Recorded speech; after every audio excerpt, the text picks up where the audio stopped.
Hello terror enthusiasts, Scary Nightmare is back with more terror. In the last episode, we spoke about a girl that lived with her father in the deep forest until they found Sifara, the majestic city of the other world. So I highly encourage everyone to go ahead and watch episode 1 before watching episode 2 so you can understand the story from the very beginning and enjoy episode 2 even further. And for those who watched episode 1, smash that thumbs up button and show me some love if you really did enjoy it. Now let's continue the story. So the villagers watched through the hole Ilara has found. Their eyes were wide with wonder. Some stepped closer and some stepped away. Some of them had their fingers brushing the veil, while others hesitated as fear etched on their faces. "Ilara, Ilara," they murmured. "Is this real or another dream?"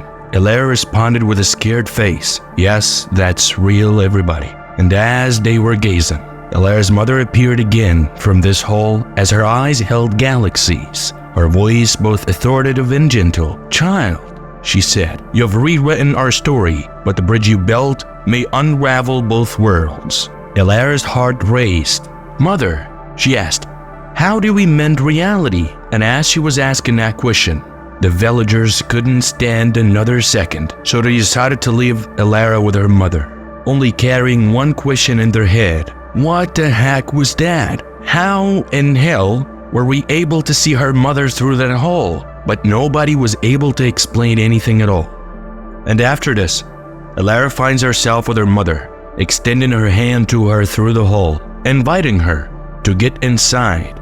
And as Ilara went to the other world with her mother through this hole that she had previously found, she found the streets of Sifara beckoned, a labyrinth of stardust and memories. Ilara wandered, her eyes wide, absorbing the city's ethereal beauty as she's walking with her mother. She glimpsed crystalline spires that seemed to pierce the heavens, and the air carried the sweet scent of jasmine. The people moved gracefully, their laughter like distant chimes. Yet, beneath it all, lay a haunting truth. The curse that had stolen her mother away. Ilara panicked and decided to go back home so she would leave Sifara, her mom, and everything behind, running back to her dad. And as Ilara returned home, the first thought that came to her mind was that she needed to free her mother from the curse. And as she was thinking about that when she was in her bedroom, the mirror rippled. The gateway to Sifara appeared again. So she immediately whispered incantations, tracing the dance of moonlight and blood. Her veins hummed, resonating with forgotten magic. Then the mirror revealed the chamber of silent echoes once more. Her mother's reflection trembled, trapped in that moment of disappearance. Ilara vowed to rewrite their memories, to unravel the curse that bound them. She practiced the incantations, each syllable etching hope into her heart. And as that was happening, the wind's warning echoed louder.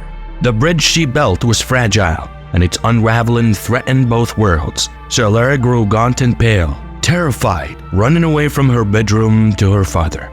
And as she was breathing heavily, her dad asked her to calm down and explain everything deeper. So after her explanation, her dad grew absolutely curious, wanting to discover the old house that he once lived in with the mother of Ilara, or his wife. The house that carried memories, the house that they ran away from after the mother's death. Then there comes that stormy night. The night when they decided to explore the old house, the place where her mother had vanished. They searched for clues, desperate to break the curse. And as they were searching and searching, all of a sudden they found an ancient wooden door that was coming from the attic. Hidden behind dusty crates, its gravings depicted forgotten symbols, a language of whispers. Ilara and the father hesitated. The door seemed to pulse with energy, drawing them closer and closer. Her father's eyes held fear, but determination burned in his gaze. "We must find your mother," he said, "even if it means risking everything." And as they stepped through, the air thickened and reality was bent. They emerged into a twilight realm, a place of shifting shadows and eerie silence. The ground trembled, and Ilara glimpsed twisted figures lurking in the darkness. Their eyes reflected hunger, their laughter like shards of broken glass. Ilara and her father explored further, their footsteps echoing. The walls whispered secrets of lost souls, forgotten bargains, and the price of eternity. But then when they stumbled upon a room that defied reason, its walls pulsed as if alive. Shadows danced and the air tasted of decay. In the center stood a mirror, an ancient counterpart to the one in her bedroom. Her mother's reflection flickered within, eyes pleading, but something else moved behind her, a malevolent presence. Lara's heart raced. She sensed the curse tightening, threatening to consume them all, and then it happened.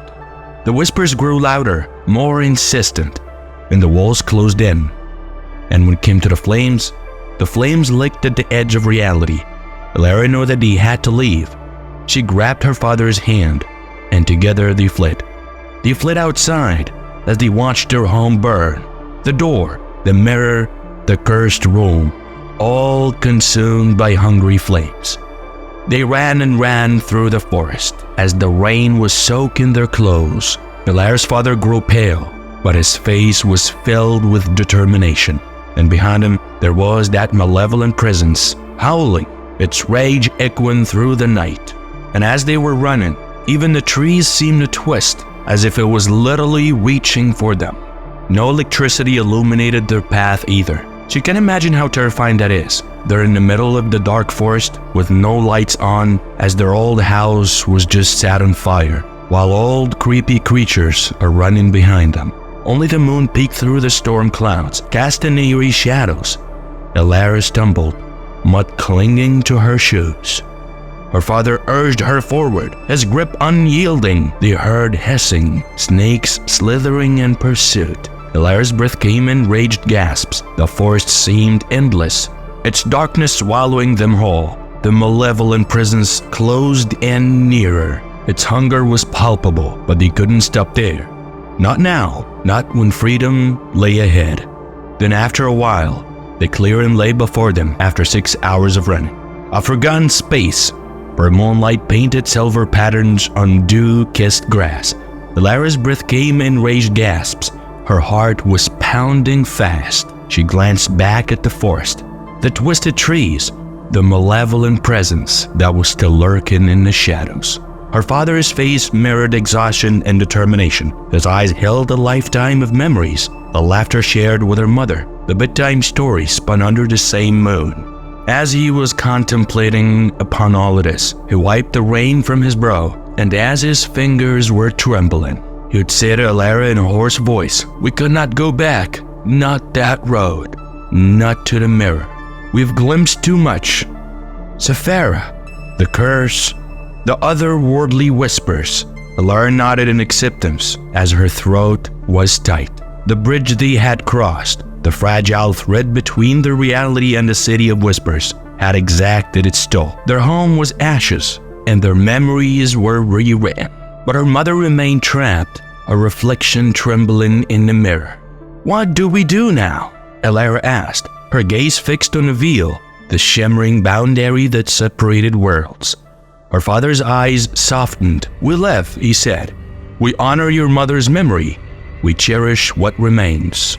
And so, they made their choice, the final sacrifice. They turned away from the clearing, leaving behind the malevolent presence and the haunting echoes. Lara's father took her hand, and together they walked towards the road that led home. The rain subsided, and the moon emerged, casting a gentle glow. Lara's heart felt lighter, as if the weight of curses and forgotten realms had lifted. She glanced at her father, the man who had faced nightmares and danced with magic for her sake. "We will plant new memories," he said. "Tend to the garden, share stories, and watch the seasons change. Your mother will live on her laughter, in the warmth of her hearth." They reached the edge of the forest, and Lara looked back one last time. The veil remained, a silent witness to their journey. She whispered a promise to her mother, hoping it would reach across worlds. And as they stepped onto the familiar road, Lara's father squeezed her hand. "Never again," he said. "No more hidden doors, no more forgotten mirrors. Our home is here." And so they walked, two souls bound by love and loss, choosing the ordinary over the extraordinary. The stars above winked as if approving their decision. Lara knew that sometimes hope lay not in otherworldly realms, but in the warmth of a father's embrace. And there, on the rain-soaked road, Alara found peace again. The kind that whispered of healing and acceptance. She vowed to honor her mother's memory, to live fully in the present, and to never tread that forbidden path again. And that was the end of our episode. If you guys loved it, subscribe to the channel, and see you again.